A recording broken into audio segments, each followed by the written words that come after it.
So welcome, guys. We have our esteemed guest Shubham Hule, who is a system engineer, and so system engineering podcast. I think is something a system being system engineer. Is someone like you would really like to connect with if you want to conduct some space mission of your choice. If you are like entrepreneur or something, you can actually connect to a system engineer and ask him like what budget is going to be needing for that and all those stuff. So he's also a friend of mine, and today we're going to ask him like amazing questions. Like many people are curious about a lot of stuffs, and we rarely get to contact these people about like how to just do anything which is just not how it I mean in normal lives, like when we have to conduct something like some we have to make something, like we just make it, like it's our choice. But conducting space mission is not like making a food. It's like there is some process behind that. Then so system engineering, all those things, teach us about it. And our guest Shubham Hule, system engineer, is going to teach us, tell us about that in detail. And we're going to also ask him questions about that. And yeah, so this is gonna be just amazing podcast, and you guys is going to learn a lot here through this podcast. Yeah, so this is an Imagine Spacetime Podcast, and again, without wasting any time, let's go to our guest. Here we go. Yeah, hello Hitin. Firstly, thank you so much for having me over on this show. It's a great opportunity to speak to you and others as well and share my experiences over the course of what I've studied and what I've experienced. So, yeah, thank you so much. Yeah, yeah, yeah. So Shubham, in India or in like all the world around, the topic of system, the subject of system engineering, is not much Mm-hmm. well known.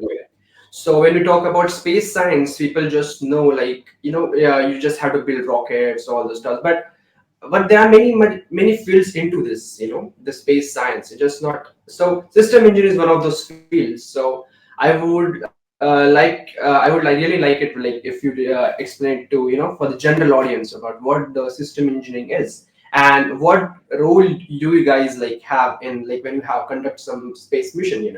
So yeah, please, sir. All right. So, let me put this in kind of layman terms for the general audience. Imagine you're organizing kind of the world's biggest wedding, all right? So there would be a DJ, there would be catering services, and there would be a photographer. There would also be a decorator, and all of them are working separately, okay? Now Hmm. imagine the DJ is playing heavy metal music. The caterers is serving the cold food to the guests. The photographer almost forgot his camera, and the Yeah, bride's entry song is kind of the heavy metal, right? Wouldn't be yeah, absolute disaster. So yeah, now imagine, yeah. So now imagine that the one person who's making sure that doesn't happen, making ensuring that the music is soft when the bride enters, the food is warm, the decorations are perfect, and obviously the main thing, the photographer shouldn't mess up. So that person is a system engineer in a space mission. So if you see in space, you have many subsystems like propulsion, thermal control, then power management, communication, navigation, and these are all handled by different teams. Okay, so and if one team makes any wrong move without coordinating with the other, so you know what happens, the almost billions and billions of dollars of spacecraft becomes a cosmic garbage. So the system engineer is similar like the wedding planner. They don't generally design propulsion or thermal system, but they make sure that everything works together perfectly. For example, uh, the propulsion team increases their thrust and forgets to inform to the thermal team, or vice versa. The spacecraft will melt in space. Or if the power team doesn't align with the communication team, well, again, you will see a spacecraft ghosting you from Mars or some other planet. And here's the crazy part about space, and it's so space doesn't give you second chance. It just have one chance. It's not like Amazon where you can say, "Oops, wrong delivery," and send me another parcel. If you mess up, you have just lost billions and billions Jesus. of dollars worth of spacecraft and also decades of work. So yeah, the what's even crazier about system engineering is that it doesn't just exist in space for general, okay, for space missions. It's happening Exactly. almost everywhere around you. Since when you aboard a flight, you see the spacecraft that you are sitting in. Thousands of system engineering protocols are followed to ensure that it doesn't fall apart midair. Then again, the device that you are listening to this podcast on, well, it's a system engineering principle that they have followed. So it's like we built a simulation of layers of humans on Earth to ensure that kind of every complex system should work without failing. And at the heart of it, it's a system engineer. Okay. All right. So even you guys must have been looking for, like, if I have to conduct an X, space mission, so I have to like take care of like Y number of things. And so I'm going to, even the budget thing, is something, is it a part of system engineering? Like you have, are you the ones like who decide the budget of a, like, would you say, a space mission or something? Yeah. Yes, Do you definitely. guys So decide? so a system engineer also is associated with the risk, cost, schedule, then planning, then Mhm. integration, then managing all the other principles. So yeah, more or less, system engineer does have such kind of responsibilities to do, but the main kind of body is the stakeholder who kind of put this idea in front of you, and then the Yeah. budget allocation takes place because each and every mission has some sufficient amount of budget. I think each, and then I think it's like NASA and ESA, all the other space companies, they have massive budgets. So budget issue is Yeah. not there. But for a smaller companies, well, definitely it's kind of a thing that should be taken into consideration while Mhm. making a system. So you guys are the ones who actually decide. Like, I'm conducting a space mission. So if I ask you, so you are the guys who are going to tell us so that what budget you are going to need for when conducting a particular space mission, isn't it? Because you guys are looking Yep. every single part, of space mission, like Yeah. how to conduct it, how to conduct it rightly. And yeah, you said it rightly, because the reality doesn't give you second chance. In terms of space missions, every single part, even I have heard about that, the bolt, which connects the what to say, rocket, when it is not launched, this the bolts are like explosive ones. So even if like two or three bolts are, like, there are multiple bolts there, and if two or three bolts like don't explode, it still can, like, just destroy the mission. Many times it had happened like before, even, so it's very critical thing, and which has does not have second chance because it has a huge budget, I think. I mean, yeah, of course it's a space thing, so everything you have, like, if you conduct, if you check those prices of those bolts, and it destroys the entire space mission itself, which is like millions of dollars in price. So of Yes, course in true. reality you don't have second chance. Yeah. So there are a lot of missions. When you talk about missions, space missions, there are a lot of missions ranging from interplanetary to earth-based Hmm. missions to interstellar missions, one of the interesting questions I wanted to ask you about is the interstellar mission, Shubham. Interstellar All right. mission. Oh, yeah. So interplanetary mission is like a planet to planet. If I'm going to Mars, if I'm going to like some other planet like Jupiter or something, that's interplanetary mission. Yep. I go to planet to planet. Yep.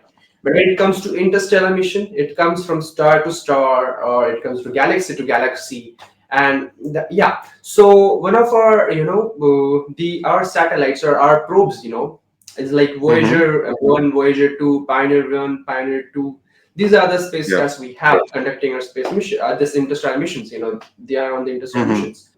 But in case like crewed interstellar mission, like say, okay, if crew are ready for an interstellar mission, how is it a like a budget issue or something? Like, can we conduct it? Like, if we have a good amount of supply, and they just voluntarily, and just even from their side, it's like total, it's voluntarily, they want to go there for interstellar mission, even if it costs their entire life to them. But is it a budget issue or something that we are not able to do a interstellar crewed mission or something? Like, All is right. it a budget? So yeah, so I feel we have like you have no idea how close we are to becoming the multiplanetary species. The only thing that is stopping us, that what I feel, is the money and lack of willpower. Well, if you reboot kind of both the things, here's what we could do about interstellar traveling, where we could definitely build a spacecraft that is capable of reaching the Alpha Centauri, which is kind of Yeah. the next star system, in like under 20 years if we work every day. And then we'd officially be interstellar species 2.0. But yes, something even more futuristic. It's almost like a science fiction to me. It's something called like breakthrough star shot. So the idea is to use a Breakthrough start. radiation pressure. Yeah, breakthrough star shot. So the Okay. idea here is to use the radiation pressure, not just from the sun, but also from the high-powered lasers that would make our interstellar travel possible. So now the problem with this particular traditional solar radiation pressure is that if we use the orbital perturbation solar radiation pressure, then it is not nearly strong enough to kind of push our spacecraft to the speeds that are needed for interstellar travel. For example, if we want to reach the next closest star, which is the Alpha Centauri, then the closest star system, which is the closest star system, then in a reasonable amount of time, we definitely need to have a complete different approach. So here's where this idea would come in. Well, instead of sending a big spacecraft, the plan is to send something incredibly very small. It would like be a tiny chip, which is a few millimeters across, and we can attach this tiny chip to a massive kind of ultra thin sail. If you see sailboats, they have sails where they can maneuver around. Yeah, To them, yeah. so similar sail, but this sail would be around like huge, like twice the size of football fields, I would say. So And it the would be idea is, working on photo, this, the radiation of the sun, basically. The radiation of the sun imparts the momentum on those sail, right? So it would be yeah, working on. yeah. Yeah, yeah. Yeah, Okay. but I'm coming to the craziest point later in this particular explanation. I'll For sure. explain you. So the idea is to kind of launch like a bunch of these small tiny spacecrafts into orbit, and then we use like an array of high powered lasers on from Earth to accelerate them. Now these lasers just won't give them a gentle push. We are like nearly talking about a massive laser system that is almost outputting of 100 gigawatts of power. And just for a reference for everybody, a typical kind of nuclear power plant only produces of 1 to 3 gigawatts, and we are speaking about 100 gigawatts of power for this particular technology to work. And if we could build this particular type of power systems, then the light pressure from the lasers would push the sail so hard that these tiny spacecraft could be able to reach a significant fraction of speed of light. And some estimates are also suggested that this might be around 20 to 50% of speed of light. So looking at this particular speed, well, instead of taking thousands of years uh, like the Voyager and the Pioneers were sent, we could like reach in couple of decades. It's kind of an insane leap in its own capability. Well, of course, there are some enormous challenges, engineering challenges. We generally don't have these lasers, this powerful lasers yet. And even if we did, we would need an entire power grid just to run them. So the Yeah. materials for the sail need to be incredibly light and should be heat resistant and should be perfectly absorptive in order to have the maximum efficiency of this particular technology. And it should survive the intense laser bombardment. Then the major issue is the communication. How are you going to send the data back to Earth from the all the light years of space, that from something which is like literally small, like as a microchip. So, but I feel that the exciting part about this is, while this is right on the edge of what's physically possible, it is still Mhm. possible. Unlike something that is faster than light or wormholes, this idea follows like known physics. Even if we never actually build it like it is exactly planned, well, working on this technology could also lead us through breakthrough in various propulsion, material science, and space exploration in general, basically. So while this might still sound like a science fiction, but it's an actual serious research project, and identifying kind of the technical hurdles that we need to overcome. Hmm. Even if we don't need to reach the closest next star system so soon, the advances from this kind of work that we push could bring us closer to future space mission that could be based on powered by laser driven cells. Yeah, So the funniest thing about the entire explanation is that we are not kind of technologically limited. We know what we have to do. We are just yeah, financially and mentally limited. And the yeah, moment we drop those barriers, trust me, we are going to be a type 1 civilization soon. Humanity is going to rise. yeah. So it's the real thing, budget and all those things. And yeah, you said it right. So this is just an amazing system where you sail a spacecraft, like a boat or something. Yeah, like a boat, I mean. So yeah, it's just an amazing system to perform. And one more system for interstellar travel we can build is the antimatter engine. Now the problem with Hmm. antimatter engine is that antimatter engine is very costly. Okay, so it's like Yeah. for just 1 gram of antimatter, it costs up to like $3 trillion or something. I don't know them. I'm like it is in trillions. It is in trillions. It's more than 1 trillion. I don't know whether exactly 3 trillion or not, but it is in trillions. It's just for 1 gram of antimatter. So the question I wanted to ask, hypothetical question, like Hmm.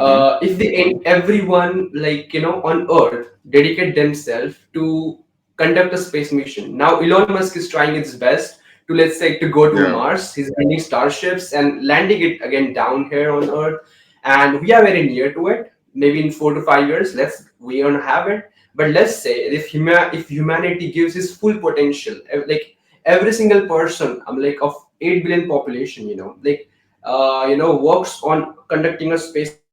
Okay, so what that space mission will be, and provided that we have no budget like constraints, since every single person has been like like focus themselves to conduct a space mission. Yeah. Let's We had to achieve something. Yeah.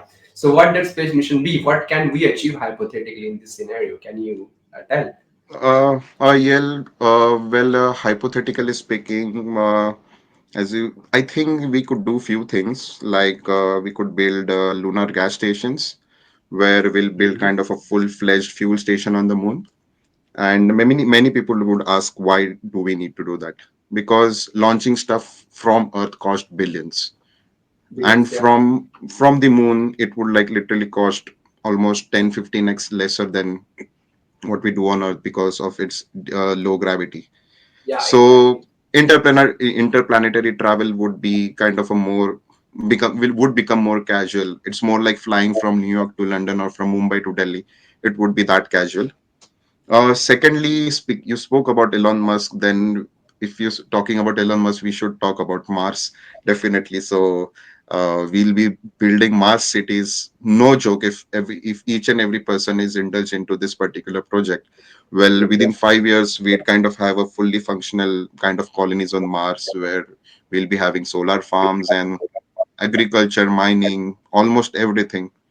It would be like a holiday home for the Earth people. Lastly, Oh. I would like to say the other day I was reading about this asteroid called Psyche 16 that has Mhm. almost 700 quintillion dollars worth of gold, platinum, and nickel. Imagine if we mined that asteroid, we could collapse the entire global economy in 1 year. We would make look Jeff Bezos look broke.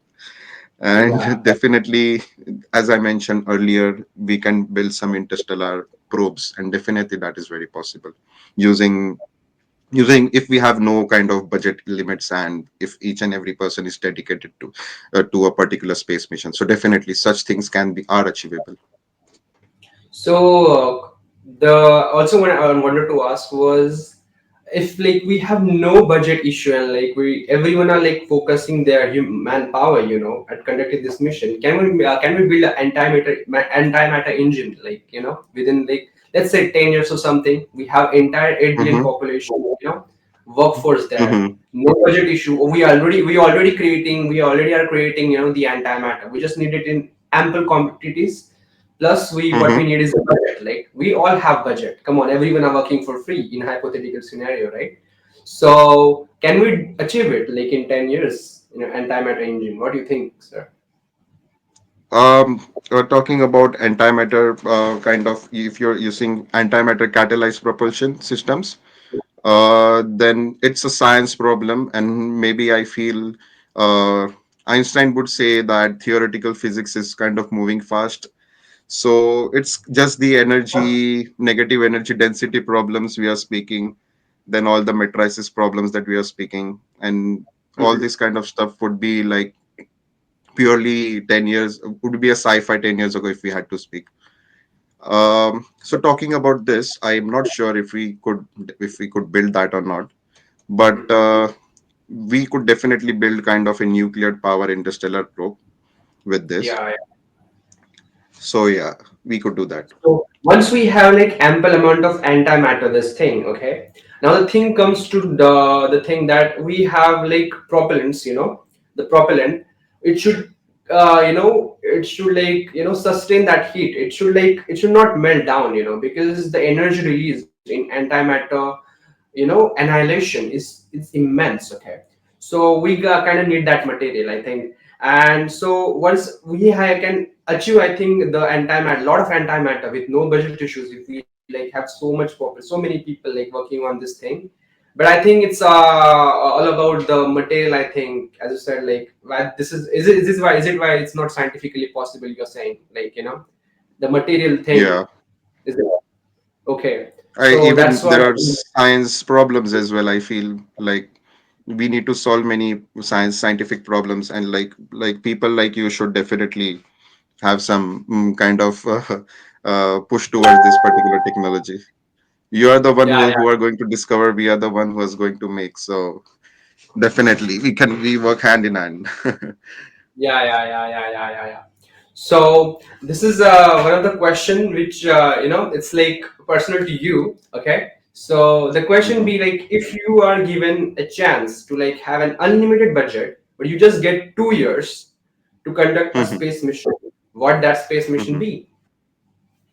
Well, I mentioned earlier, I would definitely build a nuclear powered interstellar probe. Well, see, look, here's the deal. Why I said that. We are kind of stuck in this chemical rocket era for way too long. If you see Voyager, that thing has been hauling for almost 47 years, and it's barely outside the solar system. Do we think we can do better? Yeah, Yes. If even if we don't, we have to do better. And the coolest thing about is that we already have the theoretical designs for this. Okay, whether you say nuclear propulsion, whether it's nuclear thermal or nuclear electric, or even you can say for direct fusion drive, is better in orders of magnitude than what we have already launched so far. So if we are talking tens and thousands of meter per second, or maybe even a fraction of second of speed of light, if we have to push the limits, and if we really have to go crazy, like you mentioned, we have to make anti matter propulsion systems. yeah, So yeah, I yeah, yeah. feel we could do it definitely. Humanity has always challenged faced all these challenges and overcome all those challenges, technological challenges. But I feel the most big issue would be funding and politics. Uh, but if you take those two out of the equation, let's say if you just say build it, no kind of budget constraints, no bureaucratic nonsense, then you can get a spacecraft that is capable of reaching the Oort cloud. So, Mhm. for general audience, I would like to explain what the Oort cloud is. So, it's Sure. like the deep freezer of the solar system. It's kind of an enormous shell, icy shell, which is surrounding the sun, and it is way beyond the orbit of Pluto. And it is also believed to be where most of this like long period comets come from. If you see Halley's comet, for example, that is where it comes from. It is just a believed. Don't quote me on this. So you can actually kind of get to do this interstellar mission not just for deep space. Okay. And if you ask me, I would say here's the like kind of mind blowing part for me as well. If we launch in 2 years, okay, and if we design it Mhm. right, we would see results in a lifetime, not some multi-generational like slow crawling probes we are talking about. We are talking Good about time to the have actual thing. Yeah. civilization making its kind of first step towards the stars. And Mhm. honestly, if we don't do it now, even when we have the technology and the knowledge and the ability to do it, then when the hell are we going to do it? That's the question. Yeah. True. You are like the answer to this question. You are like made me remember like this thing. Like the airplane, the time gap between building the first airplane and going to the moon is just around 50 to 60 years. So Yeah, it's just a huge leap, which we had. Like so, going to the Mars and like let's imagine like going to the Mars is building like an airplane, and going to some other star is like going to space. So yeah, we can yeah. really achieve it if we do wanna. If we just focus the every human right there. We conduct like many people get into this space thing, space technology, all those stuff, astrophysics, astronomy, Hmm. space science, all this stuff. We can really achieve it, like yeah. So it's a really incredible thing. So an airplane and this thing, like airplane, when airplane was built, before airplane was built, it was said like we can take around 1 million years or something, or like around like thousands of years to build an airplane at least. Come on, this was like New York Times, later or something, or newspaper or something. 5 years True. later, Wright brothers flew their first aircraft. I mean, this is how we underestimate our own capabilities. We are humans, and of That is course, very sure. true. Yeah, of course. I think I personally think that that interstellar mission is not impossible. It's possible. And another thing, once you move at speed near to the speed of light, what happens is that distance shrinks. Okay, so let's say on a rough scale, let's say if I have to travel a distance of 10 light years, okay, and let's say I move at 50% of speed of light. So Hmm. one might say that I will take around 20 years to do so, but I will take lesser. The reason being because the length shrinks once you start moving at relativistic speeds, or speeds which are near to the speed of light. What happens? The distance shrinks, time dilates. So these two effects of distance, of length contraction, time dilation, they actually shrink the time, like for the distance to be covered, and also the distance which is like the original distance actually shrinks in your perspective. So Hmm. yeah, so maybe for 10 light years it can be around 7 light years or something. If you calculate, you get the right distance, like how much it shrinks. But even that helps, when you do an interstellar mission at speed near to the speed of light. So yeah, it is really amazing. So which are your favorite missions to conduct? Is it an interplanetary mission, from let's say, is it something just like send something around Earth or something, or satellite or something, or is it like planet to planet mission, interplanetary mission, or is it like interstellar mission from star to stars? Which is your favorite one? Well, honestly, I don't want to give a biased answer here, but I'm kind of more attached to the moon. So any lunar Oh missions I would like to do, let that be building spaceports or kind of detecting anomalies or whatever for that matter, finding landing spots for further space yeah, exploration yeah, for that matter, and definitely doing interplanetary space travels for sure, because we have that capability. We have reusable rockets. We could yeah. use water to produce methane, and maybe if we find water on, if we know we have an evident proof that we have water on moon, so we don't even have to source it from our earth and waste its resources. We could literally mine asteroids and get it to moon and launch it from there. We are going to save a lot of money, and lot of delta v is going to save. So Mhm. that's kind of the major missions I would like to do. Okay. That's really amazing. Another thing I like that, even I just think, that launching, rockets from the moon is really an amazing idea, because, you just lose a lot of fuel just escaping the Earth's gravitational well. You just lose a Yeah. lot of you do that. And just launching everything on the moon is really just open, like just build rockets on the moon. That's it. You're into, exponentially is gonna save a lot of your cost. I mean, it is something which is should be done as soon as possible, and it is not, what to say, it is not like I mean, it will take, of course, it's gonna be like take a lot of budget for that, but eventually it's gonna save your money. It's gonna be Oh saving your yeah, money. So definitely. really good thing. Yeah. So yeah, so space system, Shubham, it's all about, what you say, like planning for some mission, for some space program, like every single part of the mission. For example, we have rocket, we have capsule, like we have launch pad, everything you guys conduct. So just a Sure. random question, okay? So if you guys like some, basically like I traveled to New York, like in last in December 2023. So it Mm-hmm. around takes around from Mumbai to New York, it takes around 15 hours, okay? Mm-hmm. So I was thinking then that, and later after that, what happened was Elon Musk launched his Starship, and around like, what is say, 20 to 30 minutes, the Starship was already in the Indian Ocean. So it was launched from the Texas, and it was already in the Indian Ocean within 20 to 30 minutes. So Shubham, if you, let's say, as we said, as we have like an iron block of 1 kilos, okay, and like we just decided to launch it from Mumbai to New York, and you are there to set this mission that in emergency case we have to just transport it within 30 minutes or maybe within 10 minutes. You just have to transport it from Mumbai to New York. Now as a system engineer, this is a very random question which I really want to ask you. Yes, please, I would really know Uh, about your answer, like would you conduct this mission in an emergency situation? yeah, definitely it would be challenging yet interesting. Well, for this, I would like to give you one system engineering option and the other would be an astrophysics option, which you will be able to elaborate more.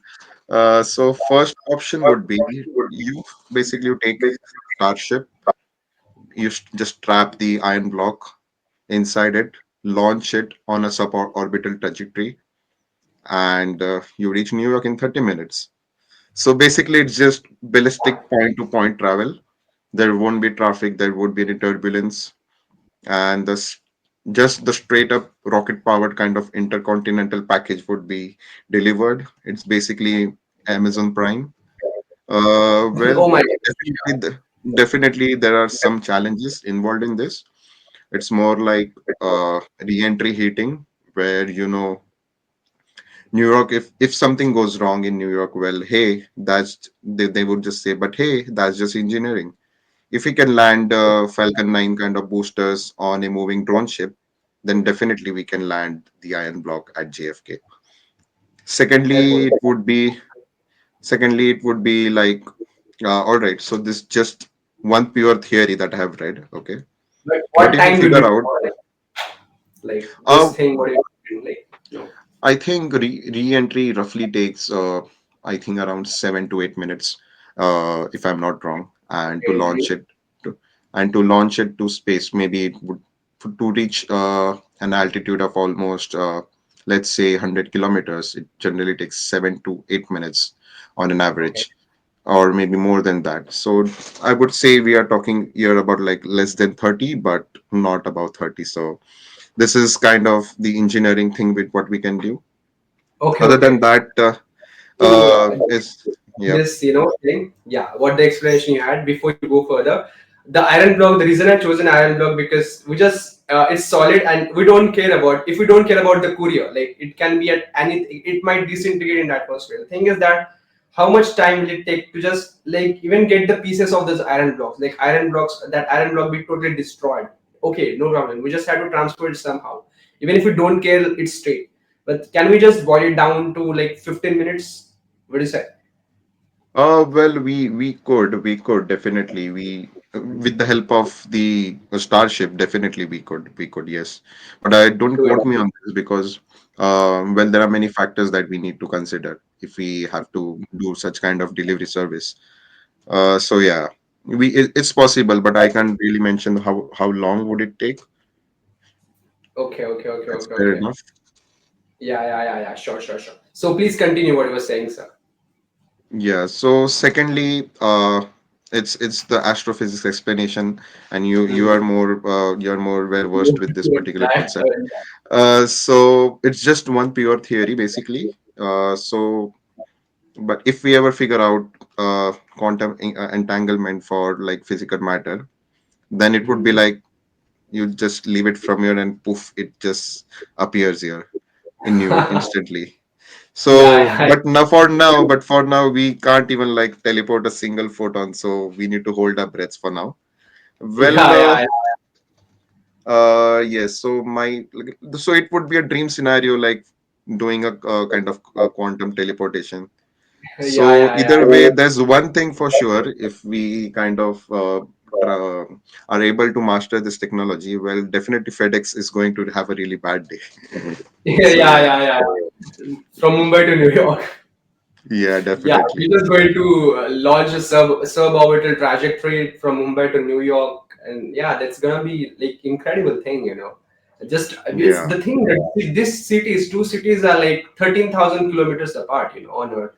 So they be like it's a huge distance to cover actually.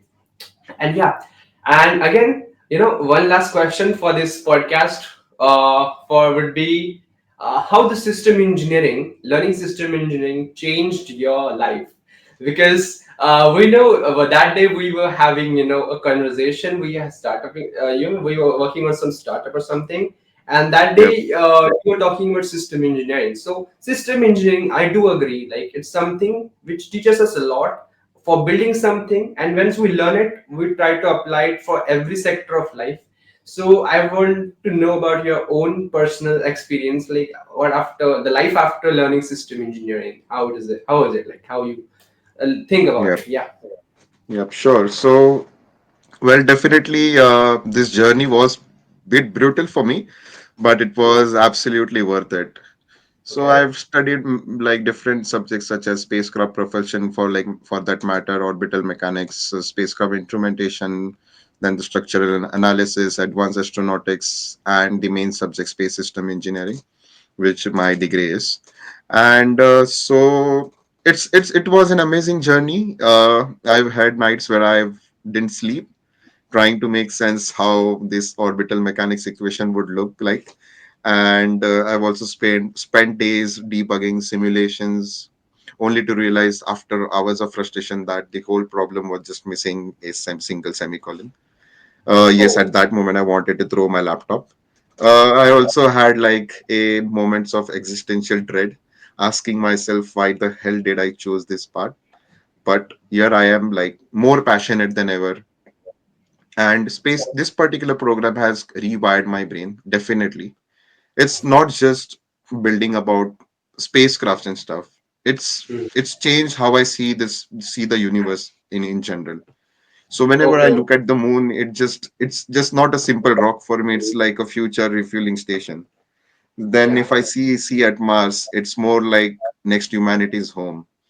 Hmm. So it's kind of every trajectory, every delta V calculations, every system trade-offs for that matter. It feels like a puzzle, and I've learned a lot, and I love the process of learning, basically. Yeah. And honestly, I would like to give a major credit to my professors. Well, I wouldn't have made it this far without them. They are absolute legends who guided me throughout, Okay. kept challenging me and kept pushing me to be better. Well, just on the end note of this, I would just like to say that we were just not born to like stay on Earth. We were born to expand beyond it. So Yeah. basically, this is kind of the conclusion what I drew after I completed my degree. So yeah, Okay. it was very wonderful studying here. Hmm. I Definitely. would like also like you to tell about, you know, the about something which you would like to share about this field to the general audience, for the students, you know, who want to pursue their career in system engineering. I wanted like what your message, like what message you have for them, like please, like yeah. Uh, yeah, well, definitely my only message would be to keep working hard Hmm. and follow your passion, whatever you want to do.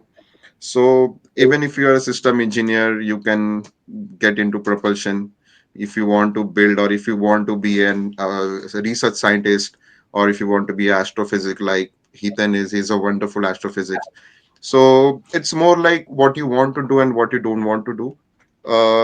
Every each and every field requires it requires kind of hard work that it does. And the final message that I would like to give to the general audience is that if you want to get into systems engineering, you need to tight your ass off, and you need to work hard, and you need to study a lot. You need Yeah, yeah. to know many physics concepts, I would say.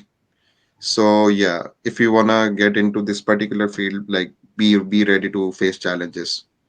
Okay. And another question, if you are saying in India, like in BSc you had to do for bachelor's you had to do some degree. Like for example, one can be an electrical engineer and then become a system engineer, and one can even be a mechanical engineer like you, sir, and then have like being a system engineer. So which field is the best to go for the bachelor's? So system engineer like becomes easy for you, like not very easy, but at least you can work with it. Like which is the best field All to right. go with, like at least some basic. What Yeah, what I personally feel is that as I'm a mechanical engineer myself, uh, it was much easier for me to understand few concepts, because mechanical engineering in itself is a vast field. We studied from coding to doing drawings and stuff, and designing gearbox and whatnot, doing FEA simulations, learning different kind of tools. So it helped me. But if you want to do it after your if you are doing if you want to do your BSc, for example, if you don't want to opt for engineering, you have an option to do your bachelor's in physics. Do it from a very good university or a college where major concepts are definitely put much attention towards. And well, if you have some basic concepts clear, I feel this would be enough for being capable enough to understand the concept of system engineering. And system engineering is more like, you don't require a degree to be a systems engineer for that matter, but having a degree would give you a different aspect towards how the system engineering principle works. It would kind of change your approach, how you think. So basically, that's the benefit of having a degree, and you'll learn Oh, a lot from it. So yeah. yes, yes, yes. Thank you for guiding, the amazing young audience and amazing guest right here in front of us, Mr. Shubham Hule, great system engineer, and really enjoyed asking you a lot of questions, about like space systems and like sending that iron block, and all those missions, space missions, how it works, and all those stuffs. Really enjoy this podcast, with you. In future we can have like still detailed podcast, about every single mission, how it is gonna be, how we're going to do, what you gonna be doing, or any other space mission is already there, and what's its future. We can talk about that. And so about this podcast, really enjoy your podcast, sir. And yeah, it was just an amazing podcast. And yeah, thank you, man, Shubham. Thank you. Really enjoyed this podcast. Yeah, Yeah. sure.